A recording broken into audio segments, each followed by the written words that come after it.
So good afternoon everyone. I hope everyone is doing fine, and in the previous class we have studied.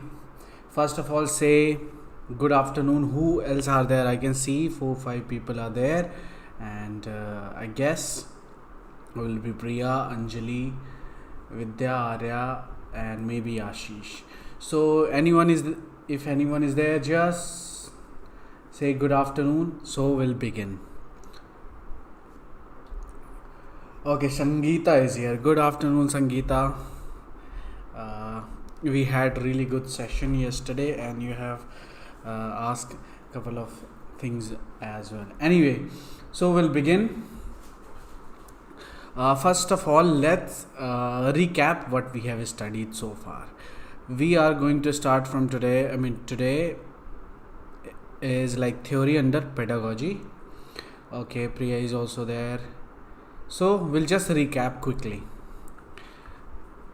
So in teaching, we studied about the definition, and the important parts are in teaching is teacher, student, subject matter, content, curriculum. So that's why it is called, the teaching process is also called triadic process. Got it? Then we talked about the nature of teaching, then the concept. Again, it can be biopolar and triopolar. So remember these terms, it's very important. So then we talked about objective and some of the keywords that we discussed, and then good afternoon, Anjali. We also talked about models of teaching. We talked about some keyword. Pedagogy means to teach children or child learning or adolescent. And here we also talked about where child is a secondary and teacher is the primary source. So remember that. And then we had here also motivation is external sources, and in adult learning the teaching comes from external or internal and intrinsic motivation. Andragogy keyword we talked about adult learning, where still teacher plays a primary role, and also it is self-directed and goal-given learning. And heutagogy is talking about self-directed learning, where teacher plays a secondary role, and here learner has primary role. And also motivation comes within, also intrinsic. So that's all we talked about. And then we came across levels of teaching. There we studied the cognitive interchange, it is also called. We talked about memory level teaching, understanding level teaching, and reflective level teaching.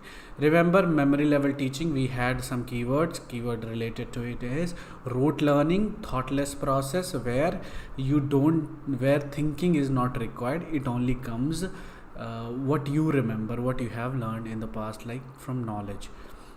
So memory level teaching is rote learning, where children memorize things, memorize facts. They don't, in that level of learning, students did not develop that understanding level of teaching. They don't have capability to think beyond. They can only remember what they memorize. So that is memory level. Again, here who's the children is or student is secondary and teacher is primary.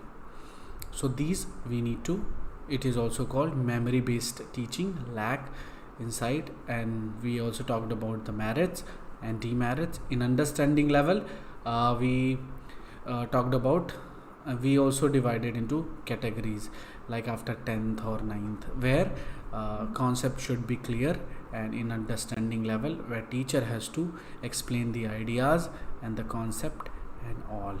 And here also still student is secondary and teacher is primary.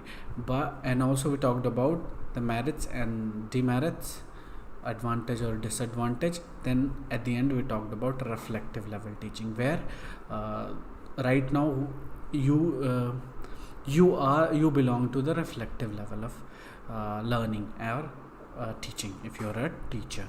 So anyway, that is what we have studied so far. And also we talked about teaching theories. We talked about Dale's cone of experience, Bloom's taxonomy, and Howard Gardner theory of multiple intelligence. And there in Bloom's taxonomy we talked about that it has that 6 stages: knowledge, comprehension, application, knowledge, synthesis, and evaluation. Starting from where? From below we'll go. Remember, understand, apply, analyze, evaluate, where and at the end create. And some of you have created the code, something like this, I guess, KC 2A and SE, that kind of code you have created. Anyway, so that was all about Bloom's taxonomy. And here every point we have discussed here also, like knowledge level, comprehensive level, application level, analysis level, and at the end we have synthesis and evaluation level. And also there was one point, the revised taxonomy, which they introduced in 2001. Again we talked about Dale's cone of experience, where we talked about who developed it, Edgar Dale, in 1946. And it has we have divided, either you can go from top or go from below. We can 10-20, all is 20-20 gap. You can see 10% what we read, 20% what we see, 30% what we demonstrate, and 50% we learn from the group discussion or what we see and hear. 70% whatever we learned, we write it or practice what one learned. 90% is whatever they have seen, or you can teach that to somebody. With that you can learn by 90%. And we also talked about all the cones and how they learned all these things. And Howard Gardner theory of multiple intelligence we talked about, where who found it? Howard Gardner's theory of intelligence. And this also called other thing, there was one more. Okay, so anyway, so Howard Gardner we talked about, and we talked about all some criteria to belong into this field. So this they don't ask, they only ask how many criteria. It was 8. And also 8 theory multiple intelligence. Here there some of the, like linguistic was what I think Sangeeta, musical was who we talked about Priya, and logical mathematical has Arya, and Vidya, whoever. So these are the multiple intelligence. So remember that linguistic who has good ability to learn or through characters, they do what they learn so much by reading, and they usually become writers, book reviewer, newspaper. Who has musical instrument, who's attracted with the rhythm and tones, they become eventually singer, composer, and drummer. And logical mathematical, who is good at maths and all, numbers and all, they become investigator, software developer, scientist. And who learn things by seeing and all, who they become drawer or photographer, 3D modeling, mass media. And bodily kinesthetic, the people who are gifted with the athleticism, so they become athletes, and actors, builders, police officer, dancer, musician, and soldiers. Interpersonal, the people who interact with each other, who mingle with each other easily, they become what? Salesperson, politician, manager, teacher, lecturers, counselor, and social worker. Again we have again intrapersonal, who usually become what? Creative, intuitive, a strong will and motivate. Naturalistic, so it is actually later it is added, and in that whoever is natural, they become what, usually they become they are good at hunting, farming, biological science. So that's what we have studied in our previous class. Today we are going to discuss theory under pedagogy. Did we talk about this also? No, right? So tell me if we have talked about theories under pedagogy or learning. Tell me quickly, did we study before or not? If not, then we'll continue, otherwise I can skip. Anyway, just go quickly, tell me in the comment box, whoever is there.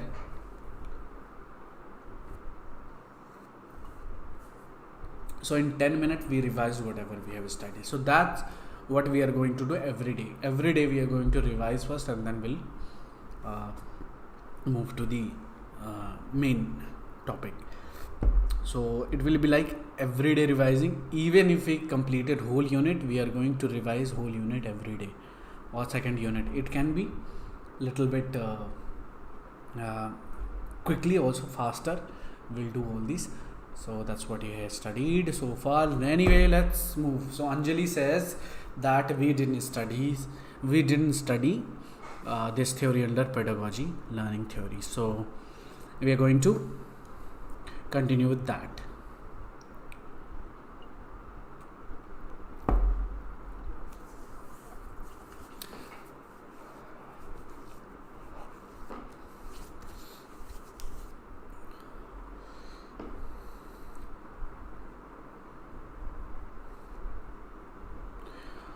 Okay, we are in the main topic anyway.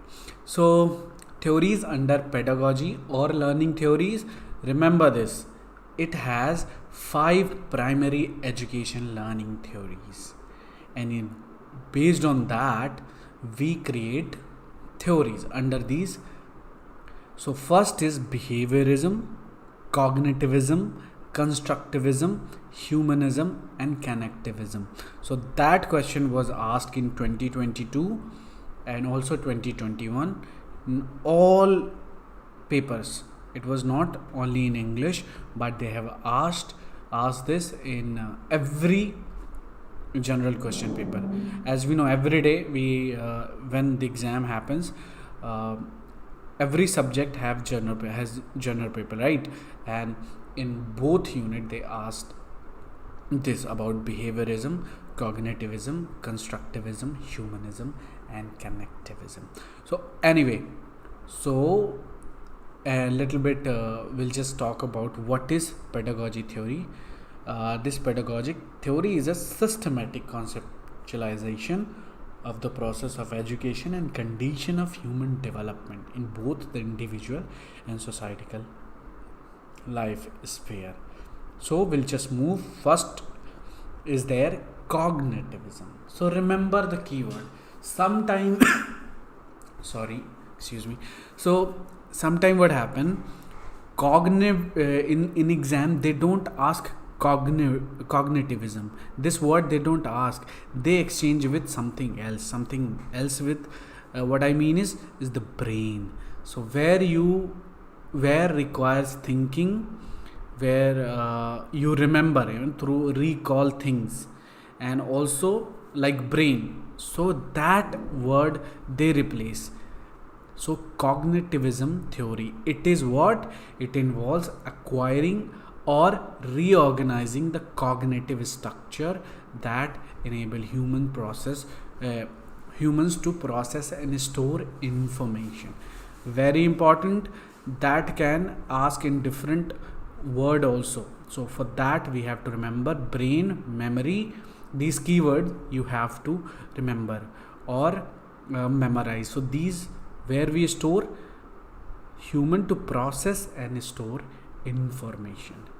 So another word, the theory describe how the brain, this is the key word that you have to remember, the brain of the learner gains and process information. I hope you got it. Tell me in the comment box that there will be no confusion in cognitivism if they ask in different word format. So remember this.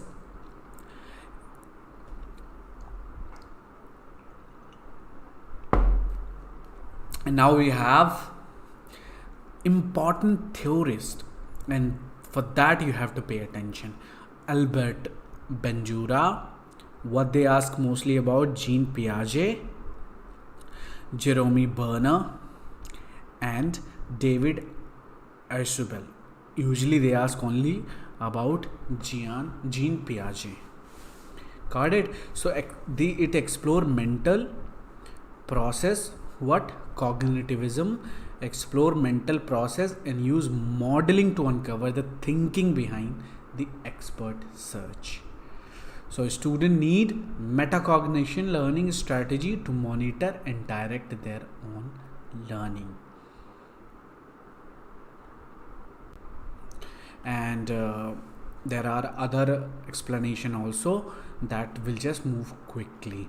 So it also provides active learning technique and motivational learning content through problem solving. It also develop lesson based on conceptual framework such as the research process model.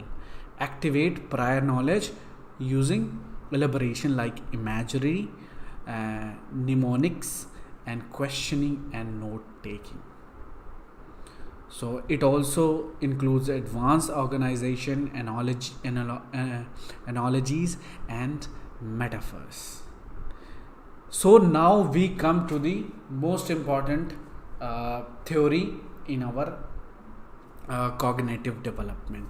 So sometime they'll ask like, who developed the theory of cognitive development, or they will ask who developed development of a stage theory. So they disguise this question in bracket. This we have asked because in first shift they ask about the Piaget by this name, and in the second shift they talked about with this name. So got it?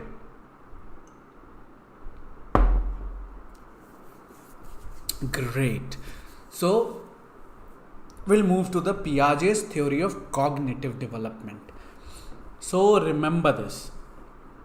When Piaget word come, you should know that they are talking about cognitive development or the theory of, or if they ask about these 2 points, they are talking about Piaget's theory. So this theory actually, what it does, it describes the nature and development of human intelligence. And remember this, it was developed by Swiss developmental psychologist. So it is Jean Piaget's his lifespan is that we don't need. We just need to know who developed this theory, development of a stage theory. So this theory examines the nature of knowledge and how humans acquire, construct, and use it over time. And for that, it's like big long theory. You have to pay attention for only these.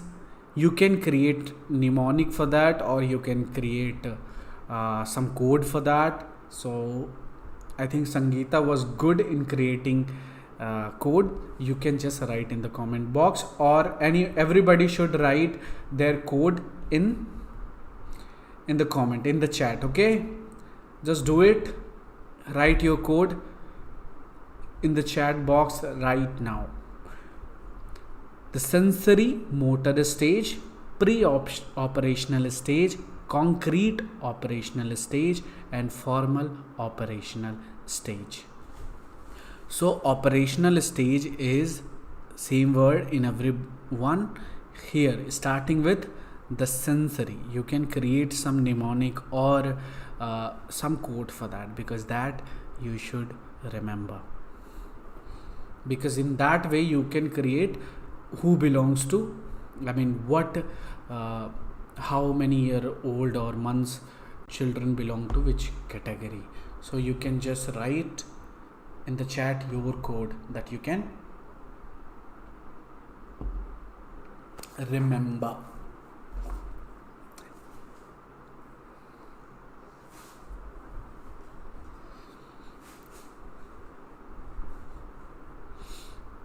So we'll begin with the sensory motor stage. Remember month also. Sensory motor stage 18 to 24 months old. Child who belongs to 18 to 24 months, they belong to the sensory motor stage, and that means what they learn also.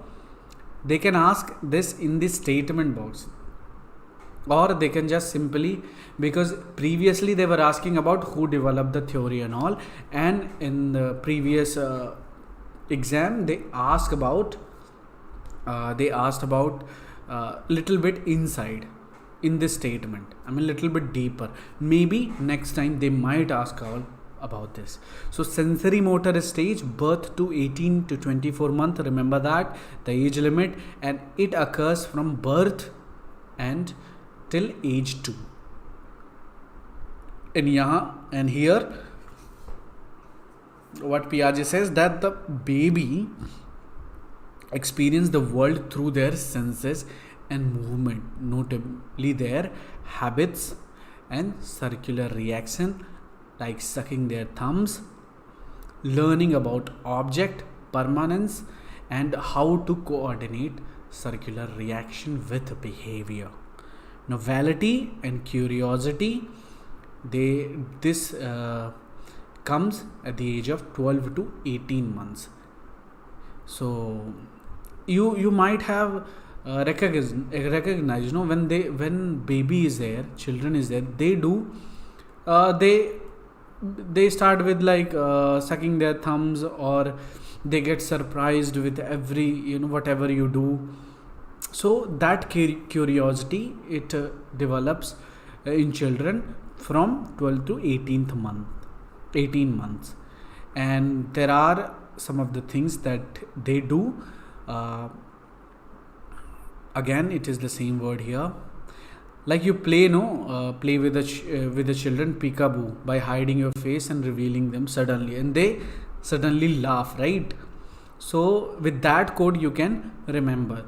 And why I put this option, because they asked this in one paper, that about peekaboo.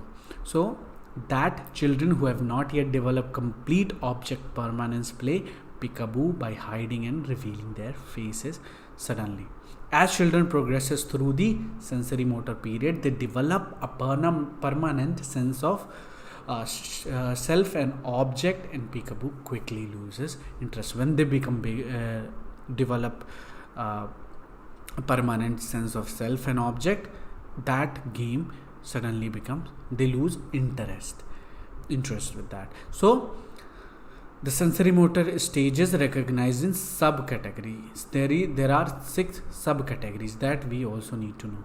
Simple reflexes, remember, birth to 6 week. Then first habit and primary circular reaction phase is 6 weeks. That you don't have to remember. You only have to remember these 4 if you can.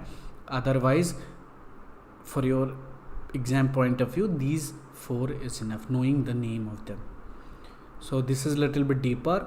We are actually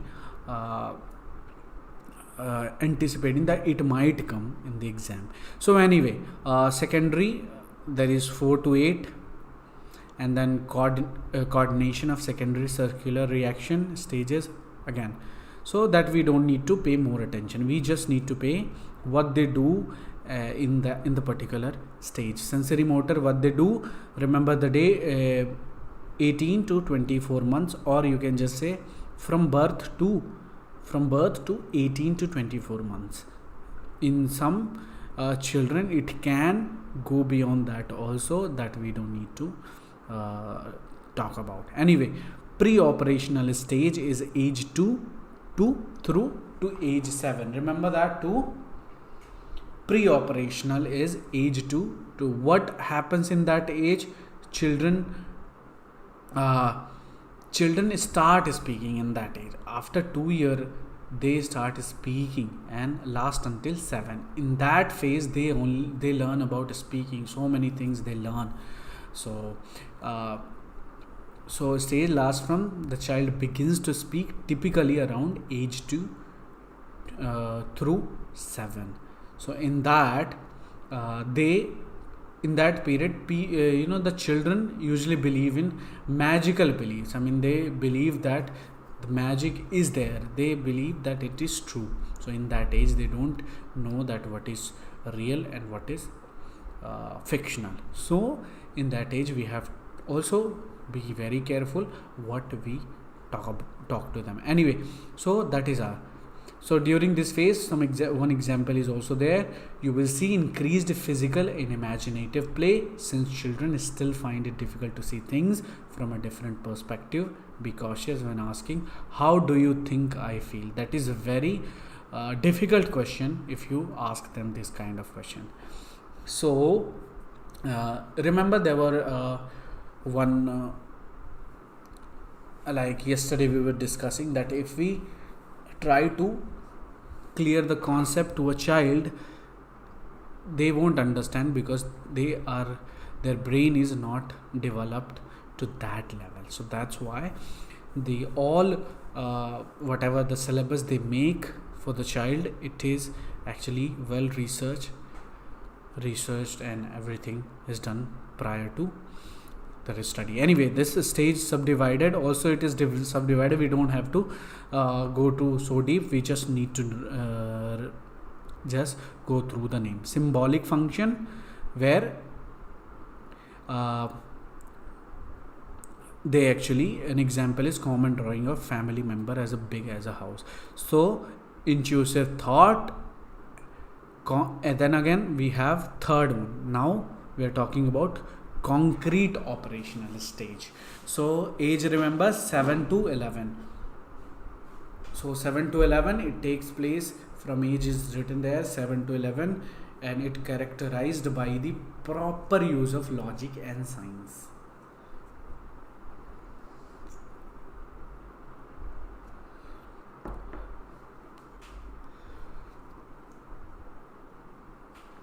So at this age, child thinking becomes more mature and adult-like.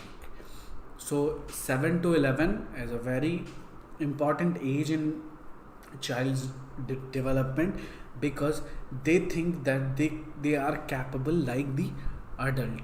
So Piaget determines that children can incorporate inductive reasoning. Inductive reasoning involves a drawing inference says from observation to generalize. So they might ask about this, and they'll ask in which stage it belongs. So remember that concrete operational stage, where child thinks like adult. Okay. In addition, we have subclasses: identity, reversibility, conservation, decentration, and seriation. Now we have formal operational stage, which starts from 11 to 16.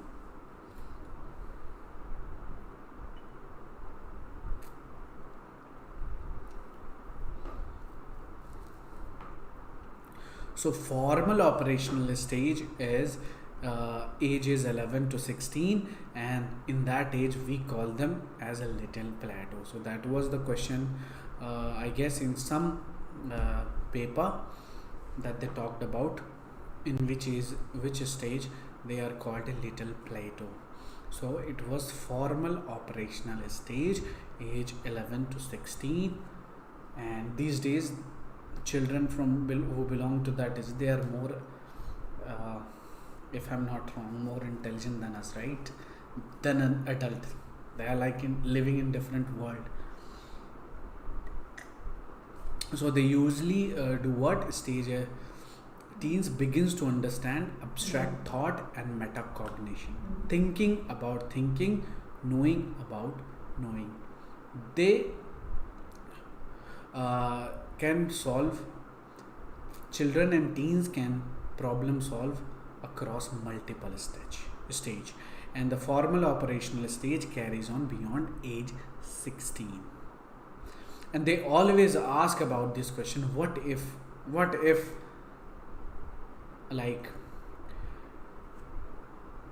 any kind of, what if there is no water, what if there is no forest, and all these kind of questions they ask when they are at the age belongs to 11 to 16. So you remember, just one more time we'll just go about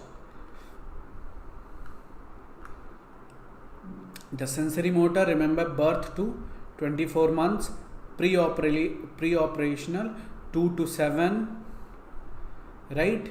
And there is concrete operational 7 to 11, and at the end formal operational stage 11 to 16. So that is what we have, whatever we have studied is here itself. So this picture.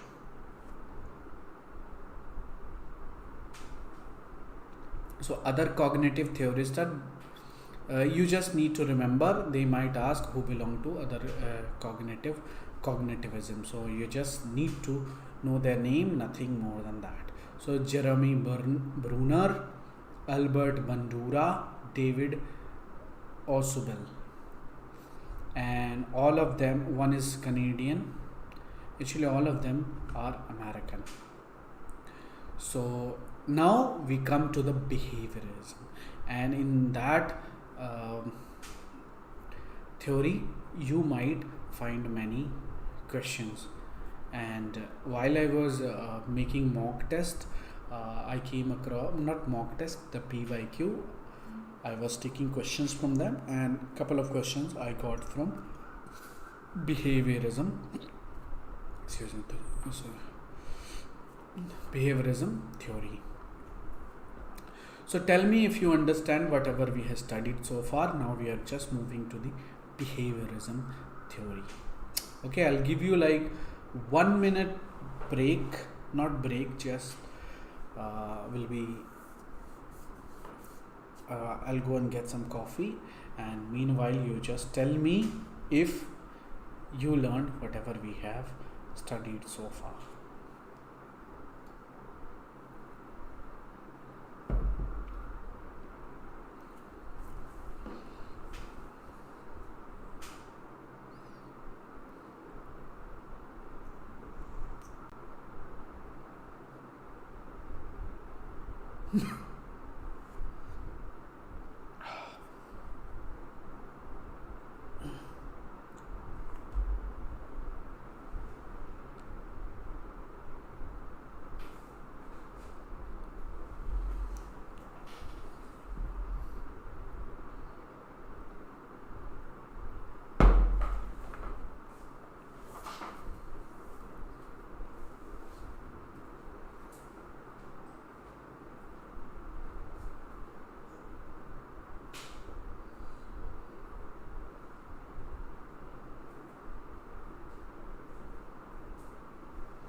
Okay guys, we'll just begin behaviorism theory, because we need to complete at least half of this unit. So anyway, and now we are talking about behaviorism. So in behaviorism learning theory, you should remember two names. One is B.F. Skinner and J.B. Watson. It's a very important name, and without them there is no behaviorism. And one more is there, Pavlov. So B.F. Skinner and Pavlov, they both are very important. And others you can say there is Edward Thorndike and John Watson. So these three you should remember, even Pavlov, B.F. Skinner and John Watson. If you can remember all three, why not the fourth one, Edward Thorndike. And just little introduction about it. It holds that all behaviors are learned through environmental interaction. You must have seen like couple of Instagram videos which were trending. It was about so many flies, remember, they put glass over it and they keep it for like 1 day or something, and then they take out the flies, only moves to that circle wherever the glass was. In actually the glass was not there, it was but they were, because they adapted that, and they think that this is all our world, not more than that. Okay, so behavioral theory holds that all behaviors are learned through environmental interaction. And you must have also noticed that when a dog when you give food to a dog, you see saliva coming, right? Because they understand, and they also know when do you give them your pet food, so they know also the timing. Okay, my boss is coming and he'll give me food at this time, or whenever somebody, he comes, he gives me food. So that kind of behaviorism, we create that environment or that behavior into a particular, so through that you will understand. So why Ivan Pavlov is famous? Because of his Pavlov dog theory, and Skinner is important for his behaviorism. So both of this important theory that we will discuss now, and you have to remember a couple of words that is very important, the keywords to understand behaviorism. One is stimuli. So this word you have to understand, and also so one is Skinner. We know Skinner's operant conditioning. That is very important. They have asked many times about who developed operant conditioning, and that was Skinner. So B.F. Skinner proposed that operant conditioning, and this theory claims that the consequences of behaviors will determine future behavior, and consequences to behavior that are positive and therefore reinforcing will increase the corresponding behavior. However, consequences that are punishing will decrease behavior. So there are, and this another word, enforcing. So these words are also plays crucial role when you solve paper 1. So behavioral learning will just break down everything here. Later we'll learn. We are just talking about the behaviorism. Some introduction is there. So behaviorism learning, what happened? It break down a task into smaller segment, demonstrate active learning through hands-on experience, and demonstrate the preferred search behavior, respond immediately to questions that arise during quizzes. So anyway, we'll just move to the theory immediately. So remember, this name is very famous, and he is known for scientific theory of behaviorism. So behaviorism also have operant conditioning and classical conditioning, right? So operant conditioning is Skinner, and classical is by Pavlov, and J.B. Watson is popularized the scientific theory of behaviorism. So that we have to just know about it. So he also wrote a book called Behaviorism in 1924, and it is also called Little Albert Experiment and the Kerplunk Experiment, because he was studying about the animal behavior, child rearing, and advertising.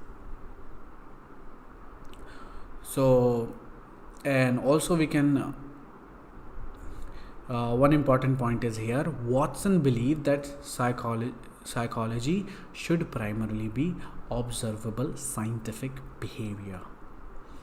Now we are coming to the important point, Skinner's operant conditioning. So wherever operant conditioning you see, you just remember one name, that is Skinner. So tell me, shall we move to the operant conditioning? Say yes in the comment box, so I'll know you're watching. Otherwise you might have just switched on it and went somewhere else. Anyway, write in the comment that OC. Write OC in the comment, which means operant conditioning.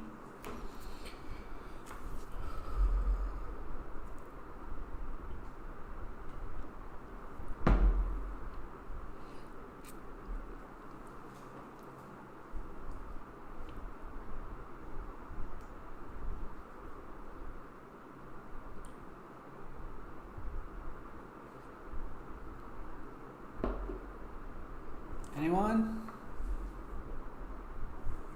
Anyway, we'll just begin.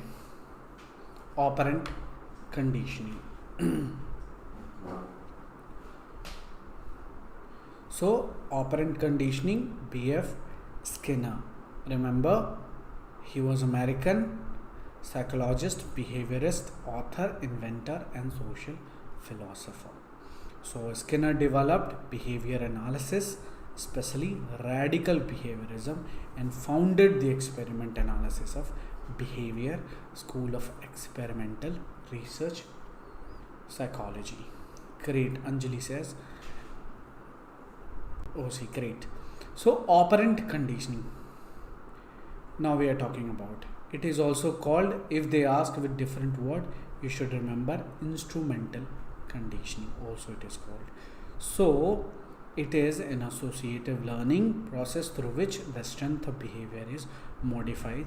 Remember, reinforcement by punishment, and the word is there. Stimulus means something that steers or urges action.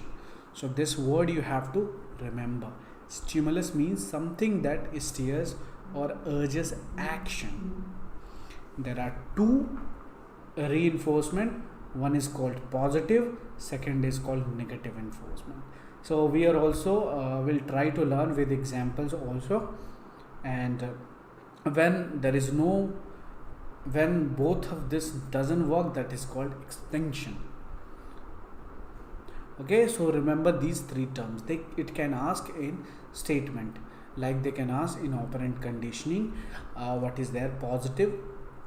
There is positive reinforcement, negative reinforcement, and extinction reinforcement. So that they might ask. An extinction word they have asked already. This word, which seems very like it doesn't click, but they have asked about this word extinction. When extinction happen, and you should remember, when positive and negative reinforcement increases the probability of behavior they follow, while positive and negative punishment.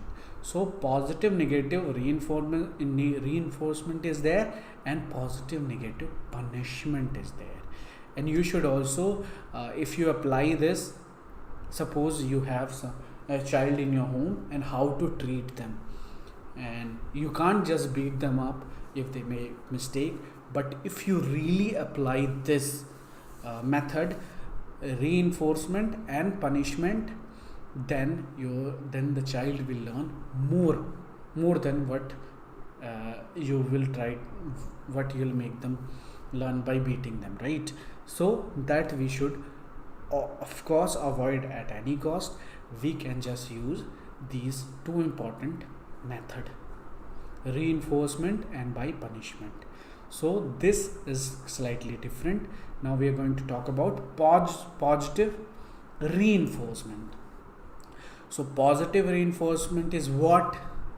Very simple, and in this sentence, positive, remember this, positive and negative, because positive negative in both punishment may be hai and reinforcement may be hai, but here we are talking about positive reinforcement. The positive is what? A response or behavior is strengthened by rewards.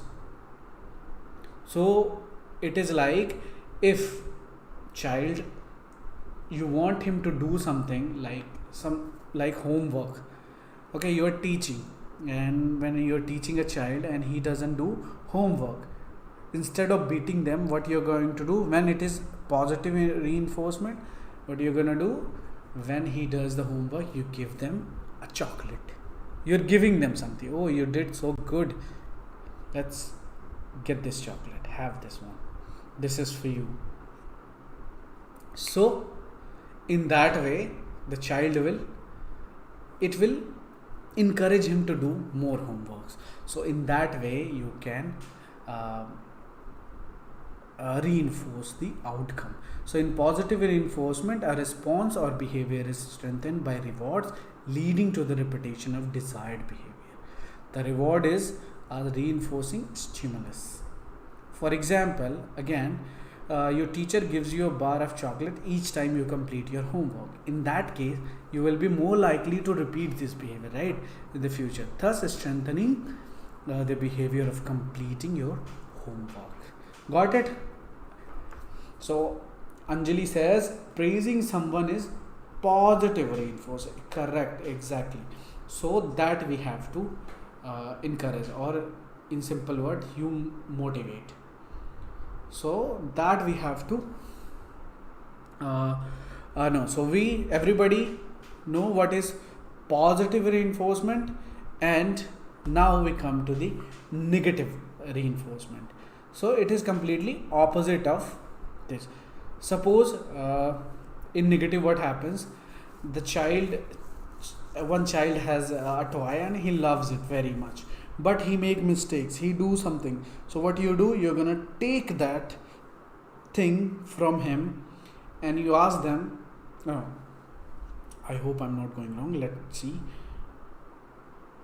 Okay, so reinforcement is something opposite. It is termination of an unpleasant state following a response. So this is known as negative reinforcement because it removes an adverse stimulus that is rewarding to the animal.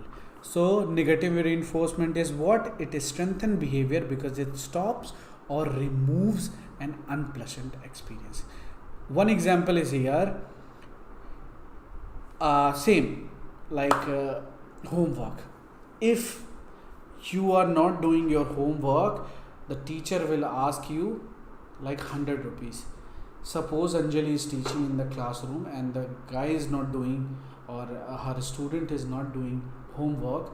What she is going to, okay, whoever you are, Mohan, Sohan, Ram, you have to give me 100 rupees because you didn't do your homework, and if you don't do tomorrow, you're gonna pay me 200 more. So what that Sohan, Mohan, Ram, whoever is there, will complete his homework or their homework for not paying the money 100 rupees. So that way you can put negative reinforcement in the child. So I hope you got it. What is positive reinforcement? According to Anjali, praising someone is positive reinforcement, or giving something like chocolate or something for the children. And negative, these are the example. Negative reinforcement is what? That they have, you ask something for the punishment. So like 100 rupees Anjali is asking from her students. Anyway, so positive punishment is what? So here now we are talking about punishment. We are done with reinforcement. Now we are going a little bit harder on the child. And what does it mean is,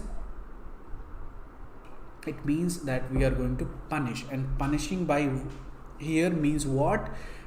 The positive punishment means it occurs when an aversive stimulus follows a behavior, a response. For example, the pain from a spanking would often result in a decrease in behavior. I hope because when we studied in school, we always get this punishment, like chhadi marna, sir log and are just spanking us. So in that way, uh, we avoid doing the mistake, right? So, for example, the pain from a spanking would often result in decrease in behavior. So that is positive punishment, and positive punishment is a confusing term. So the process is usually called punishment, and there is negative punishment, and that is called penalty. And what does it mean? It means like punishment by contingent withdrawal. So what, when it occurs, it occurs when the removal of stimulus follows a behavior to the response. For example, again, actually I was talking about negative punishment when I talked about the toy, like, you know, like when Priya was when she was a child, she had a favorite toy, and she was doing some mistakes. To avoid that, her parents took the child away and she started crying. To get back her toy, she stopped doing whatever she was upsetting that her parents. So anyway, so that is the example. For example, taking away child's toy following an undesired behavior by him or her would result in decrease in the undesirable behavior. Got it? So say in the chat that everything is clear, sir. Say that you know positive, negative in reinforcement, positive, negative punishment. So that's, and the last word we are going to talk about, the extinction. When it happens, when the effect occurs when a previously reinforced behavior response has lost its effectiveness, when this behavior doesn't work. In that condition, this process called extinction. It only occurs when a previously reinforced behavior response has lost its effectiveness. So that is the chart that we talked about. Operant conditioning, Skinner, it has two, in reinforcement and punishment. In reinforcement, what is positive and negative? In punishment, positive and negative. And negative reinforcement, to remove stimulus following correct behavior, or active avoidance behavior, avoid noxious stimulus. So that is our chart. When this nothing works, that is called extinction. So there are few children, no, few belonging to that condition. Anyway, so now we are talking about Pavlov's classical conditioning. So tell me in the comment box that operant conditioning is cleared. Tell me, write in the comments clear or understood, whatever.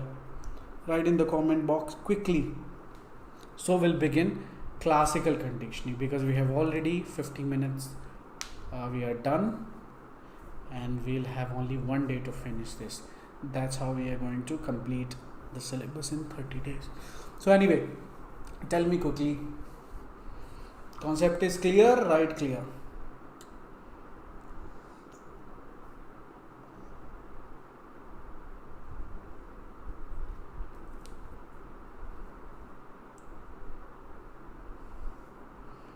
Good. So Anjali says it's clear. Adi, Priya says all clear. Who else are there? Vidya must be there, and Sangeeta must be there. So great. So we'll just move to the Pavlov classical conditioning. So CC. Write in the comments, comment CC, a chat. So we'll begin our classical conditioning.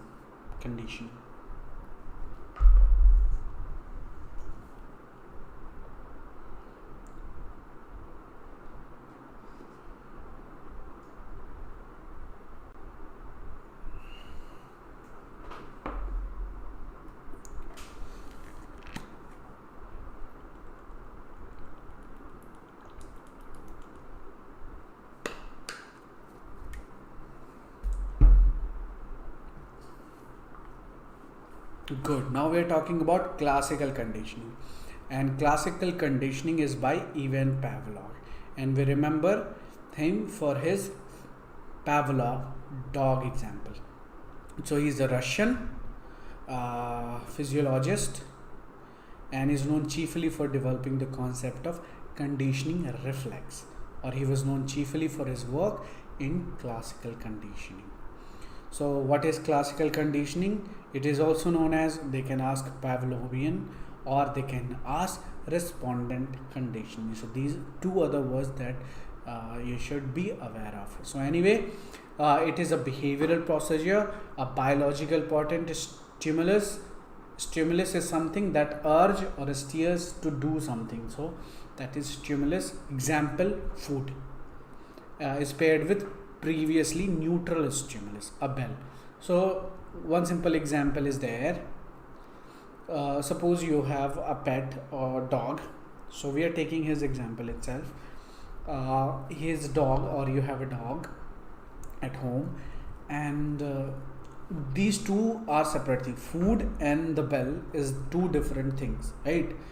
There is no association right now with the bell, but when you just ring the bell to a dog in the beginning, he wouldn't understand, right? Then the second day you do, you just ring the bell and give him a food. In first it won't be effective, right? You do this 3-4 days, then whenever you ring the bell, the dog will come. He will associate this thing as, okay, food is here. So in that way, that is called classical conditioning, and that happens these days, every single thing. So when you hear something like क्या चल रहा है, fog चल रहा है, right? So these kind of ad also, they are kind of classical conditioning. When we talk about something, the meaning is different.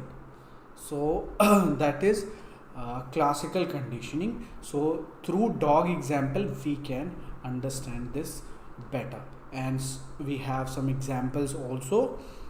This is the same. You only have to remember that. You don't have to remember. You just only need to know the date. 1897, classical conditioning, Ivan Pavlov, and known for two other name, Pavlovian respondent conditioning, and it is talking about bell, food. He has given the Pavlov dog, very famous. So that we have to, and very important is these four are very important.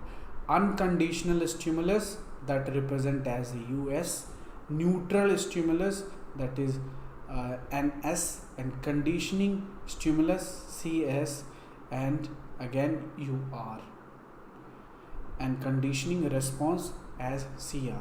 These terms you have to remember, because I have seen that they have asked about that too once, not in our paper but in before. So for that you have to remember. So in the beginning, what happens when dog sees a food? It is unconditional response, right? So when obviously he's thinking, he saw the food and he started salivation.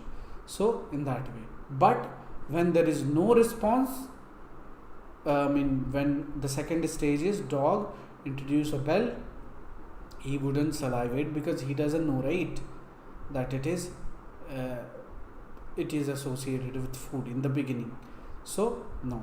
But if you just do with the food, so these is called unconditional response, when he hear the bell and then he eats the food. So through that, if you do 3-4 days, the same thing that I have explained, and at the end when you just ring the bell, he will start salivating. So he will think that, okay, my food is here, because ring as well. So that is your classical conditioning by Ivan Pavlov. So I hope everything is clear. Write in the comments CC clear. Write in the chat, see clear. So we can just move into constructivism theory.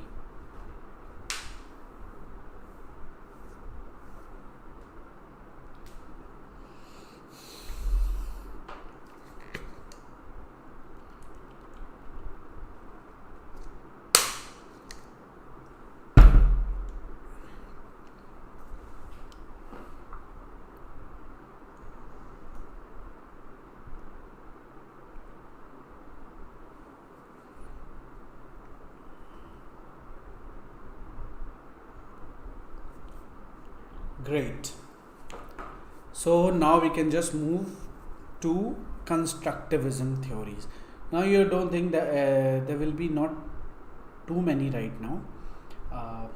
Again is Bloom's, that we already talked about in constructivism. He's also important there also, but he is mostly remembered for Bloom's taxonomy. So anyway, constructivism is what students obtain knowledge by filtering new knowledge through their personal experience. Whatever student gain, whatever they learn or gain knowledge, it is by filtering new knowledge through their personal experience. So through sensor they understand what is right, what is wrong with their experience. That is called constructivism. Because sometime what happens is, if you tell somebody, okay, this is suppose somebody has different kind of character, right? Somebody accept what you say, but some people do not until they experience that, until they learn from that through their personal experience. So some constructivist theories have been grouped under the category of student-centered learning, and some of the theories include John Dewey. One question they have asked from Dewey also from constructivism. We'll talk about this here itself. So Jean Piaget, Howard Gardner, Leigh Vygotsky, very important. They have asked about that too. So Carl Pirater, Marlene Scarndamelia, and Benjamin Bloom, that we already studied Bloom taxonomy. So now in that part we are going to talk about John Dewey's and Leo Vygotsky. Howard Gardner is multiple intelligence, everybody knows. Bloom's taxonomy, it has the all the stages right there, and we already talked about Piaget and Pavlov. So here as we know, Bloom is an American psychologist, and he talked about Bloom's taxonomy. And the learners build upon their previous experience and understand the construct a new understanding. So we all generate our own rules and mental models through which we interpret our experience. Our mental models have to be adjusted to accommodate new experience to be able to learn. So anyway, we'll just move to very important topic, John Dewey's progressive education. Write in the comment box PE. So we'll begin progressive education, or just write progress.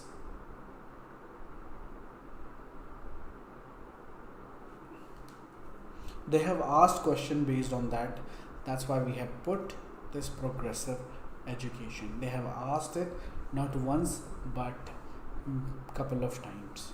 So we should know more about it. Write in the comment progress, so or PE, so we can move. Great. Priya says PE, so we can just begin. So John Dewey's progressive education is what? It is a progressive education movement and initiated in the 1880s and lasting 60 years, helped transform American public school from a budding idea to standard practice. So just remember the name, John Dewey's progressive education, and we should also remember the date, 1880s. and according to him, student learn by doing that. So that is important. It is progressive education is a view of education emphasizing the need to learn by doing it. So for that we have to just remember that line. Now we are going to talk about Vygotsky zone of proximal development. Write in the comment box JPD. So we'll just begin. It is a very important topic that they have asked already in the exam, and you might find so many people have put a video on Vygotsky zone of proximal development, and in the previous exam they have asked this, and 2022 they certainly have asked twice about it. So there are chances that you might face this question once again, maybe a little bit deeper. So we are going to discuss deeply about it, and we'll just move with zone of proximal development. And in that way, Sangeeta's question and Priya's or Anjali, who asked about that you will explain the concept to a child. Somebody asked, right, in the last session. Anyway, whoever was there, in that way you will understand about proximal development, zone of proximal development, when the teacher's role are important. So remember, the Russian psychologist Lev Vygotsky is known for his work on psychological development in children, and he's known for what? ZPD. So remember that it is the difference between what a learner can do without help and what they can't do without the help. So Vygotsky argued that a child follows an adult's example and gradually develops the ability to do a specific task without help. And to understand that, we have the good example of this.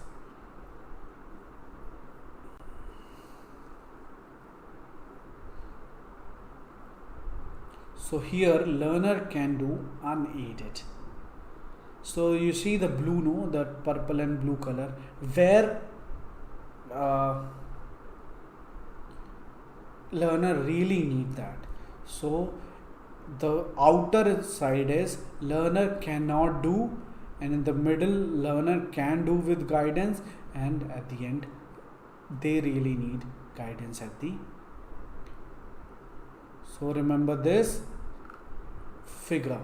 So that is called zone of proximal development. We'll just move.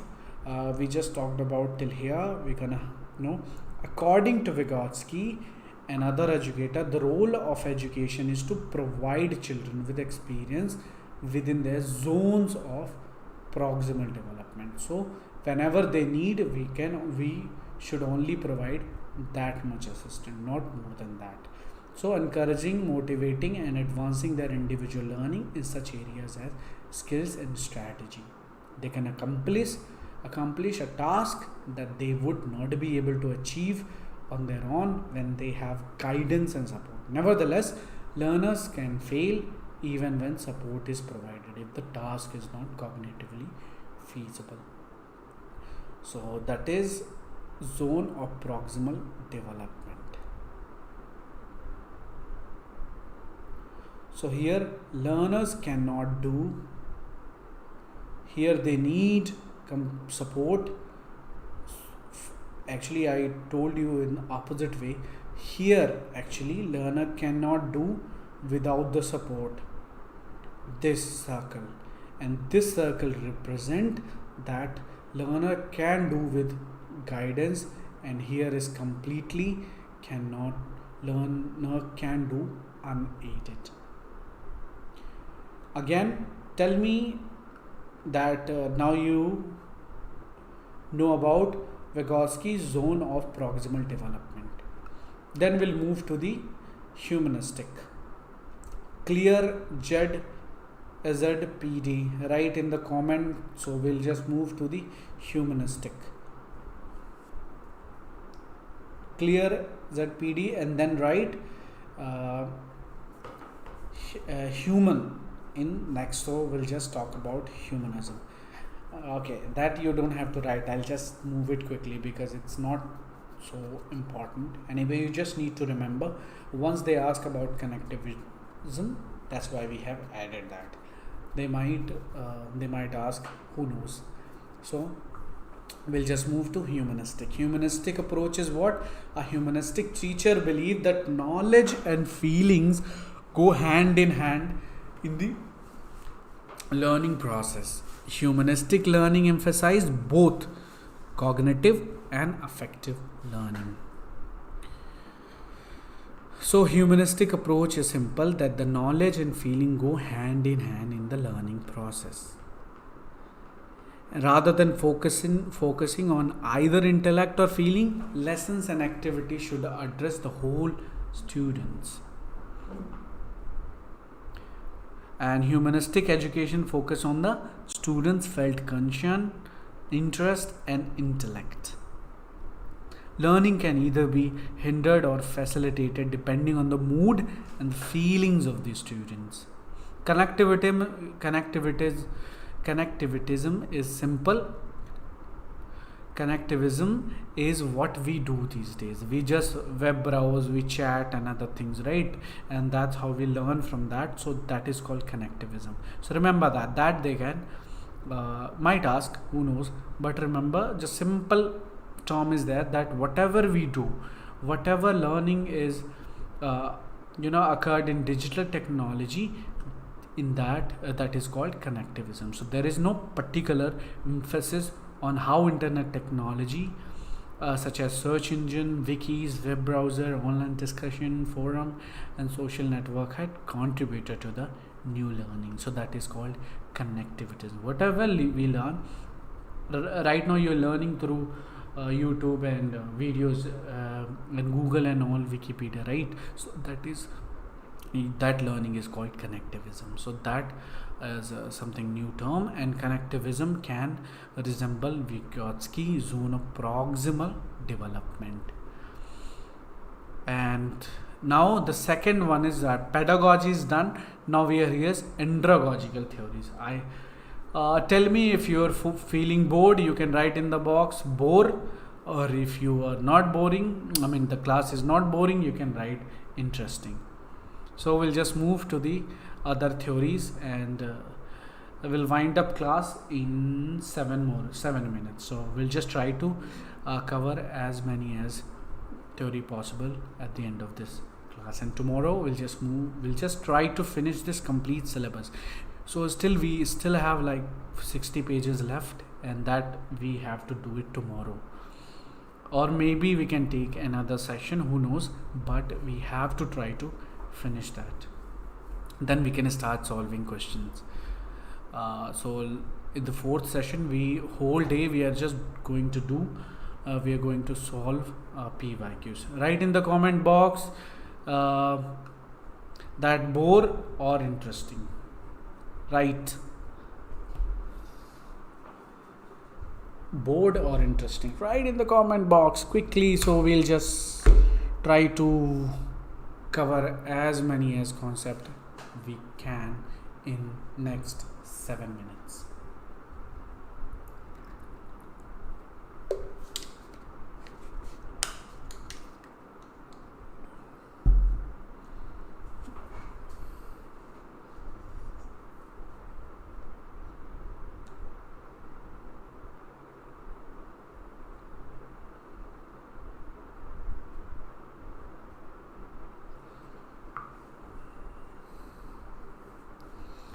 Priya says interesting, and so if it is interesting, let's then take 10 more minutes. Got it? So andragogical is what? Andragogical is simple term is say adult learners. That's what you need to remember. That is your keyword. Are different from children in many ways, including they need to know why they should learn something. So in andragogical theory, what happens that sometime what happens like suppose an example, okay, I'll take mine itself this time. Not Priya, not Anjali, not Vidya, not Sangeeta. I'm taking my example right now. Okay. When they asked me to learn about maths, I asked my teacher, why should I learn? What is the use in the future? Tell me. So these kind of question you ask, why should I learn this? What will I gain from that? So that motivation is required, that from inside, okay, I should learn this because I might get disadvantage from that. So the motivation is intrinsic. They need internal motivation, and they want to know how learning will help them specifically. And andragogy posits the following assumption about the design of education. So adult need to understand why they need to learn. These questions should ask an adult to himself, or if we are teacher, we should think about these four points. So adult need to learn experientially. Adult approach learning as problem solving. Adult learn best when the topic is of immediate value. They usually think immediate advantage of the particular thing. So that comes into andragogical theory. And heutagogical is completely student-centered instructional strategy, and it emphasizes the development of autonomy, capacity, capability. Heutagogy concept, it was actually coined by Stewart Hayes of Southern Cross University.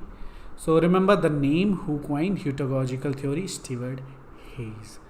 Now we'll just shall we do direct and indirect? Let me see how big it is. Then we can just move to direct and indirect. Remember, two questions. The two questions are clear. We are now focusing 3 more questions. So one question you are definitely going to get from the model of teaching, and you might get the levels of teaching, like reflective was there, right? Memory, understanding, and reflective. From that you might get one question or maybe one option, who knows, and one question you are going to certainly get from the theory that we talked about. Now we are going to talk indirect teaching and direct teaching, right? This is direct instruction or indirect teaching. So remember, teaching, learning, and instruction, these can combine together, like direct instruction or direct teaching or direct learning, or it can be indirect teaching, indirect instruction, indirect learning. So these they can ask together sometime. Let me see how big it is. So we'll just characteristics. Okay, now we'll begin with characteristic. Good. Then basic requirement. Okay, not too much for tomorrow. We'll just finish today direct and indirect, and then we'll move the rest tomorrow. Anyway, tell me, write in the comment box direct or indirect, or just write DI, direct and indirect short form. DI, shall we start?